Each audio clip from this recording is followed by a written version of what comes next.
Today's presentation is going to be done by Marty Williman. She is a RN with the Ohio Council for Cognitive Health.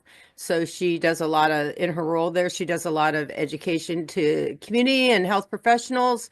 And she does a lot of the trainings for Dementia Friends and the Dementia Friends Champions as well. So you may see Marty in any number of those roles. So I'm going to turn it on over to you, Marty. Thanks, and thanks to GWEP for this opportunity to share this presentation. I think communication is one of those topics that we can't hear too much about, especially caregivers that we work with. As Sue said, I'm a nurse. I did a lot of years in home health care and witnessed a lot of communication techniques, especially with married couples that have been together 50, 60, maybe 70 years. And then you throw dementia into the mix and it really gets interesting. So I love presenting on this topic, and I'm just going to get right to it and share my screen here.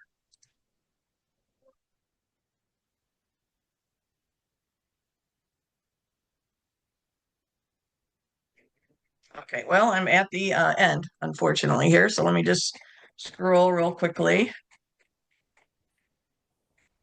You probably are thinking, oh, that's a lot of slides. I'll go through them kind of quickly here. Oh, and I need to. Okay. So let's start with a little Jeopardy trivia. Are you up for that? I can't see your faces, so we will ask for I'm going to ask for your response in the form of a question, just like you would on Jeopardy. So anybody that wants to participate, go ahead and call it out. Earliest long distance communication method. Anybody? What is? Anybody? Yelling. Smoke signal.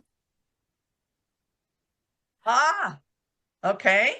Mail. You do have it right. Smoke signal. How about this one? The 7-38-55 rule is a concept concerning the communication of. Remember, phrase it in the form of a question. Anybody? We'll move on. Communication is over what percent nonverbal? Any guesses?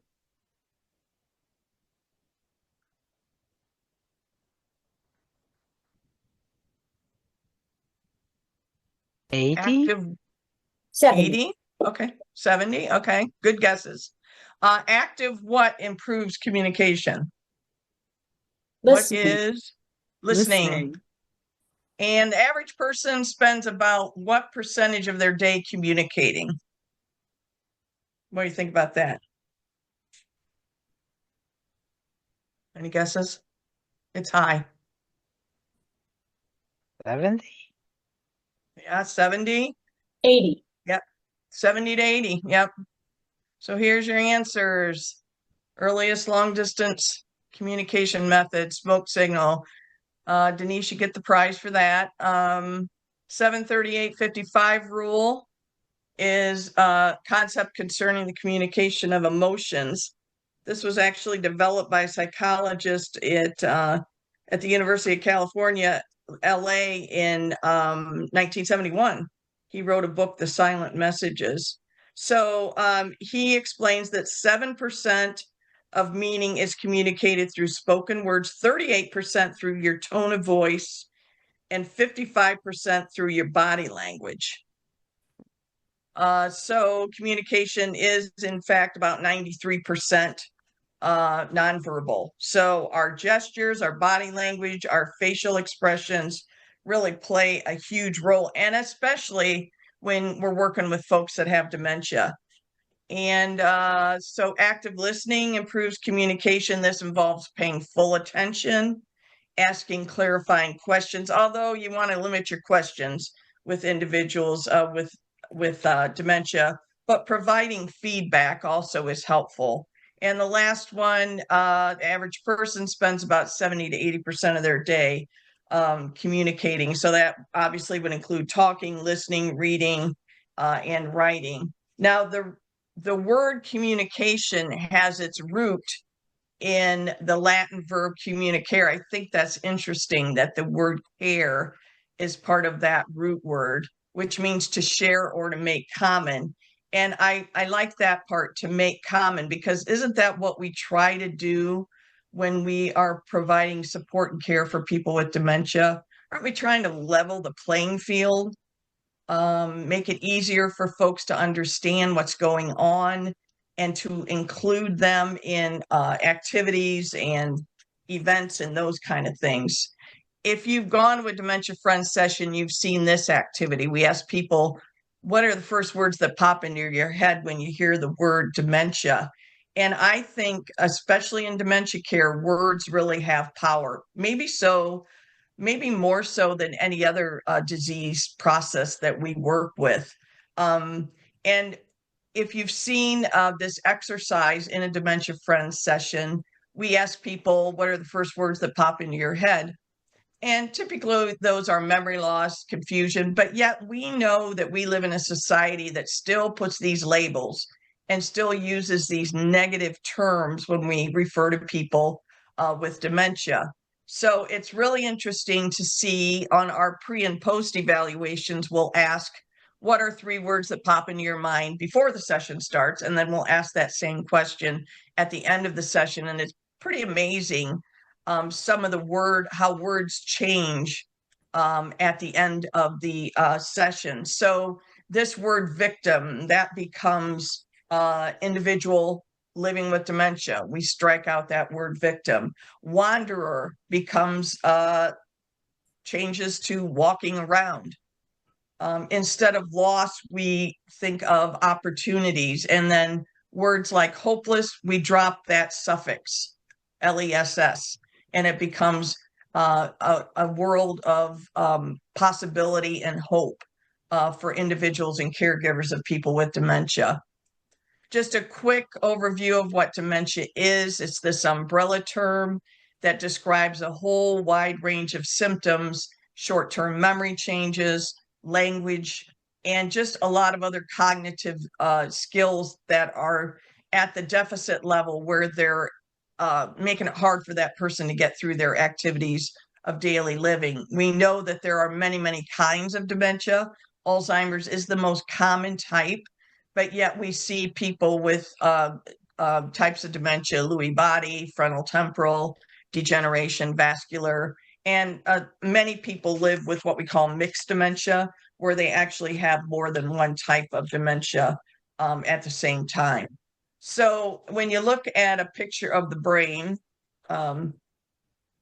this very nice, colorful picture, you might know that the temporal and the frontal lobes are our main regions responsible for communication. So in the temporal lobe, that's associated with our ability to process our perception and recognition of auditory stimuli, comprehending spoken language, verbal memory, visual memory, and language production. So that's all going on in the temporal lobe right here. When you look at the frontal lobe, that's responsible for our emotions, our decision making, our judgment, our problem solving, all of that.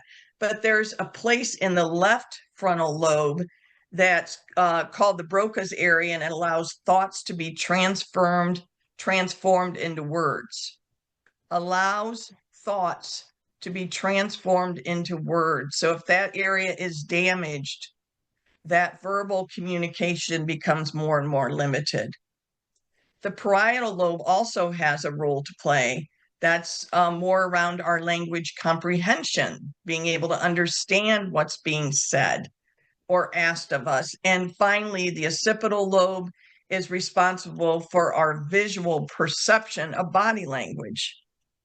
And it's interesting, people with dementia, even into the late stages of the disease, will be able to interpret our body language.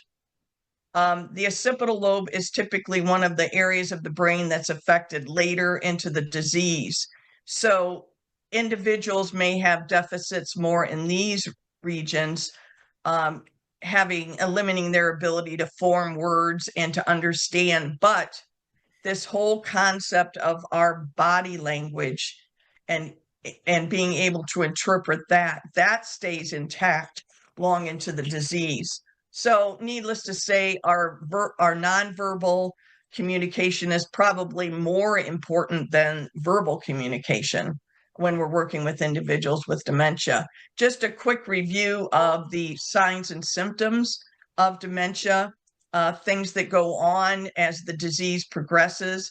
And you'll see that communication is one of those 10 classic areas. So things like difficulty finding the right words, tracking conversations, participating in conversations, being easily distracted during the conversation, and limited ability or inability to write and to read. There's a ton of other communication changes that occur when a person has dementia, but these would be some of those highlights.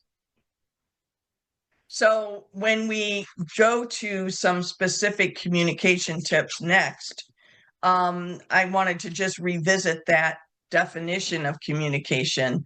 So think about that care part of communicare, and also think about how good communication gives us the ability to involve that individual despite their changes and to make that playing field more level through good communication. So if you're not familiar with Karen Stobbe, I love her title, Chief Purpose Officer. She's with In the Moment. This is an organization that she created, and I like their mission. In the Moment will improve the quality of life for all dementia warriors.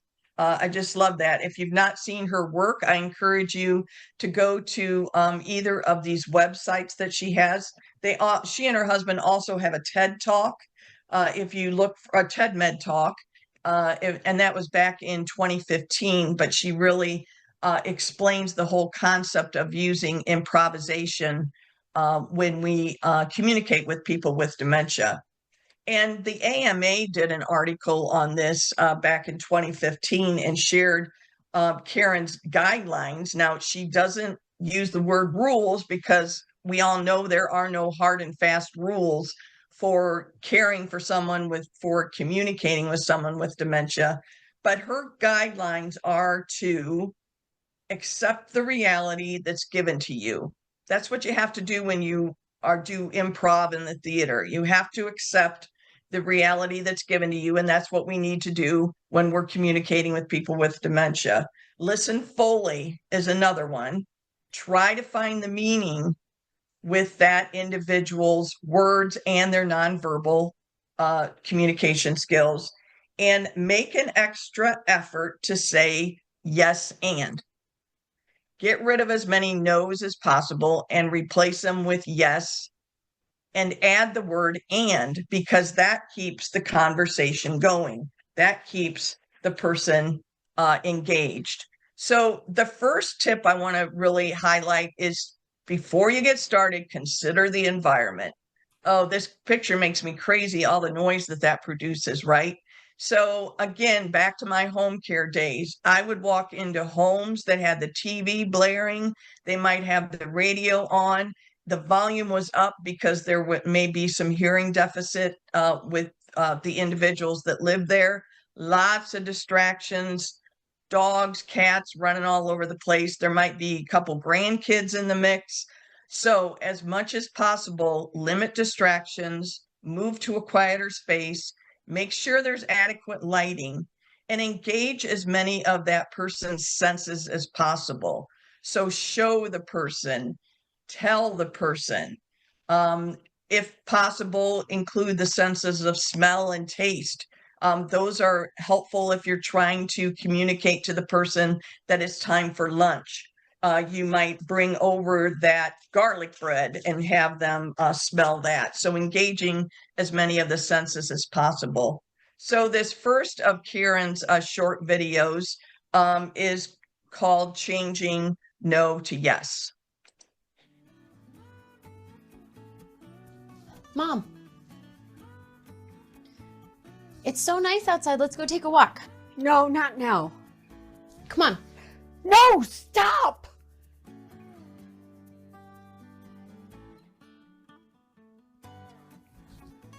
Mom?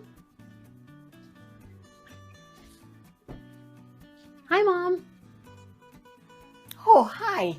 It's so nice outside. Let's go take a walk. Oh, I don't. Look how nice it is outside. Oh, look, there's that dog. That's Trixie. Let's go see her. Okay.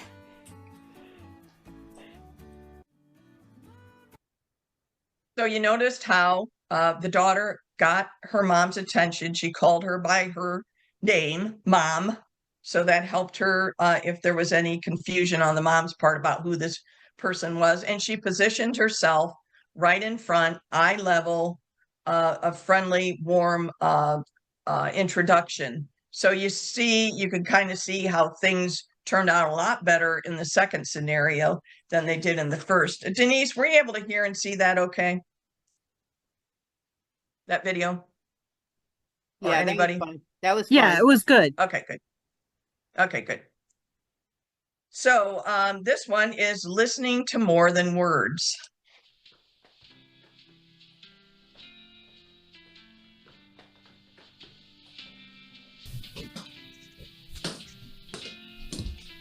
Good morning. No, it's not. Are you okay? Eyes are exploding. You said your eyes are exploding? Do your eyes hurt? No. Where's my pillows? Frank, if you got a headache, Yes. you'd like some aspirin? Yes. How about I get aspirin and some juice and bring it to you? Yes, in bed. Yes.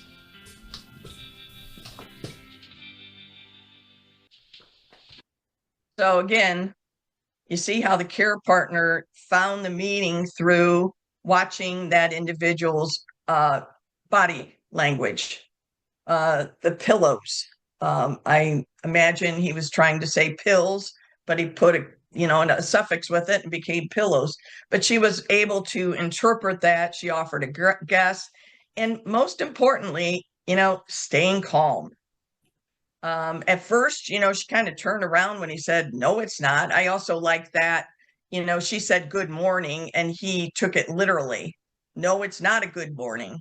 Instead of it, interpreting as a salutation that we give each other a lot of times in the morning, he took it literally and said, no, it's not. So just a good example of, interpreting that body language, finding the meaning in the communication. Another strategy is just to slow down. The 7 and 7 rule, if you're not familiar with that, it's that we need to keep our sentences to about 7 words or less. One idea at a time, pausing, and allowing at least 7 seconds before, allowing at least 7 seconds for that individual to hear what you said, process it, and formulate their response. Now, there are some people that say it should be up to 20 seconds. So the idea is not this hard rule of a number here, but just allowing that individual enough time to hear what you said, to process it, because that's going to be slower. The brain is changing. The neurons are not in areas where they used to be. They've atrophied. So we need to allow more time for processing and allow that person more time to formulate what they want to say back or to answer your question. So slowing down, speaking clearly, one idea at a time. The next video is go with the flow.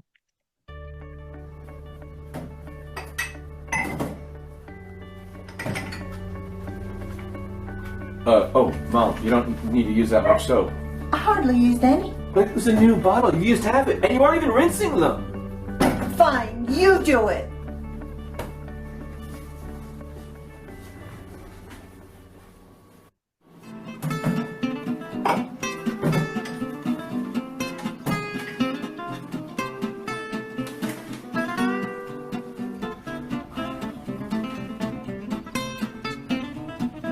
Mom, thanks for doing the dishes. I appreciate the help. You're welcome.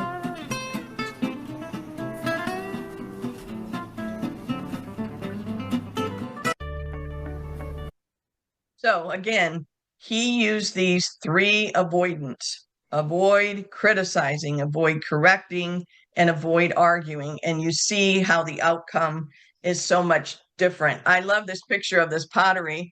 I recently took my first pottery class, and not a class, but just a fun session. And the instructor never said that's not right.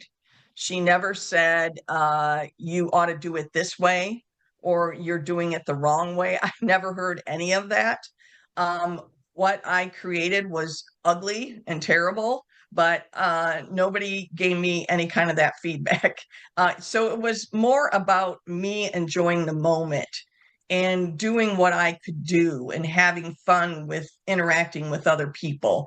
And I think that's what we want to try to do when we engage with people who live with dementia.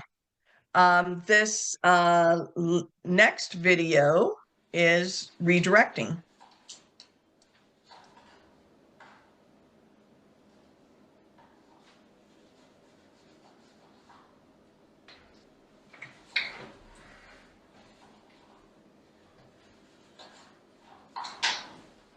David. What? David, What? where are you going? What's wrong with you?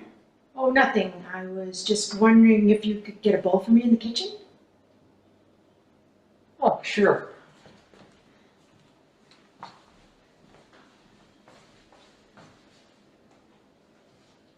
I think this is often an overlooked form of communication, is just limiting your words and using redirection. Anticipate what that individual might be doing. I'm assuming she was afraid he was going to walk out the door in his bare feet and without his coat. And I don't know about you, but I think we are in the single digits today. So that obviously would not be a good scenario for that individual. So stay calm. At first, she wasn't calm. She was startled, but she calmed herself down. And then she had to use creativity. I need your help. People want to be helpful, right? I need your help. Can you get the bowl for me? And that saved that situation from becoming maybe one of a safety a situation into just using that redirection that worked. So another very important tip, and one that's sometimes hard for all of us to follow, is to just limit questions. Avoid quizzing the individual. Try to rephrase that question into a statement. Instead of, "Are you ready for lunch?" It just becomes, "Your lunch is ready." Point to it, bring that garlic bread over to the individual so they can smell it. But limiting questions is just so, so important. If you do have to ask questions, make it one at a time. The last video is called Going with the Flow.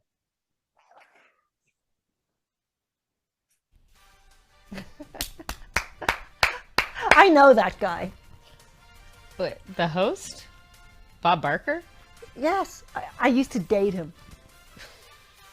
Mom, there is no way that you dated Bob Barker. Yes, I did. He's like 100 years old. So? And he lives in California. And you've never even been to California. You don't know everything. True. But like, I know you didn't date Bob Barker. Are you jealous? You asshole! Let's try that again. I know that guy. The host? Bob Barker? Yes. I used to date him. Really? That's interesting. Yes, it is. Was he a game show host when you dated? Yes. Like that, I sat in the audience. I've never been to a game show. Was it fun? Yes, I loved it. That is so cool. Yeah. Oh, shh. He's back on the show.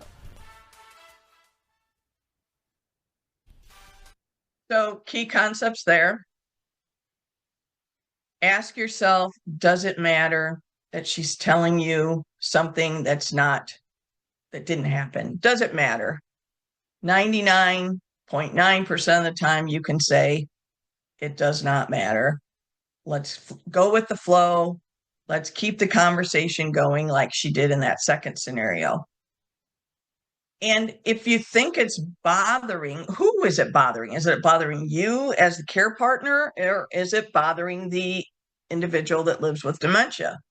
And a lot of times it's the care partner that it's bothering, not the person with dementia. So try the so what approach. An individual says something that's not accurate, just pause, take a deep breath if you have to, and ask yourself, does it matter? And so what? And most of the time you can just move on and go about your day. So those, I hope you enjoyed those videos. Again, the links will take you to Karen Stobie's website. She was gracious enough to allow me to download those and to share them with you. Ohio Council for Cognitive Health also has some quick tip sheets that we have on our website. These are downloadable. You can print them off. You can also add your logo to the corner here if you'd like to use them as teaching guides. But we have one on effective communication with people living with dementia that'll give you just some additional tips. And again, these work really well as education tools for caregivers. We also have a quick tip video on communication, and these are animated 1 to 2 minute videos. So for those that maybe learn better by watching and listening, we've got the video. We've got it in a video format too.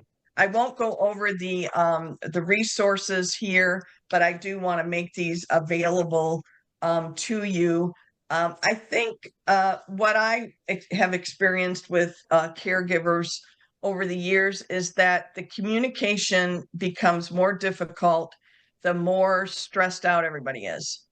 So I'm a firm believer that if we can get some respite for that caregiver through home health, through an adult day service, through other programming for individuals with dementia, we can also support that caregiver, and there will be overall better communication, both verbal and nonverbal. If we can inform that caregiver about support groups that are available for caregivers, memory cafes, which are designed for people with dementia and their care partner to attend together. They're mostly a social model where they get together with other couples or groups and do some fun activities and just share. That's also a good resource for respite. I love the Lewy Body Dementia Association, and I also really like the Association for Frontotemporal Degeneration. The Alzheimer's Association and Alzheimer's Foundation of America are great websites as well. If you're working with people with frontotemporal degeneration, that type of dementia tends to affect communication more significantly than other forms of dementia. So I really encourage you to refer people or yourself to go to their website. There are many variations of frontotemporal degeneration, and some of those variations affect speech more than others. So I wanted to point out those. There's a lot of good caregiving websites, and just other area agencies on aging can provide local support services for both the caregiver and the individual that lives with dementia. And don't overlook your county veteran service office. They can provide support for those who qualify. And it also includes the spouses of veterans. they may qualify for services. And it's based on your time in the service, your active duty, etc. But I always encourage families to contact their local veteran service office. Every county in Ohio has one, and you can find the listing here. And so those are some of the other resources. For any questions, for more information, I'm Marty, and I work alongside these wonderful people, plus some other ones. And we're always happy to answer any questions you have, give you additional resources on the topics of communication, plus a lot of other information related to dementia. So with that, I'm just going to go into the case study unless you want to take a different approach, Denise. I was just going to see if anybody had any questions about the actual content you just presented. I didn't see anything in the chat. The only thing I saw in the chat had to do with the availability of the slides, which they will be available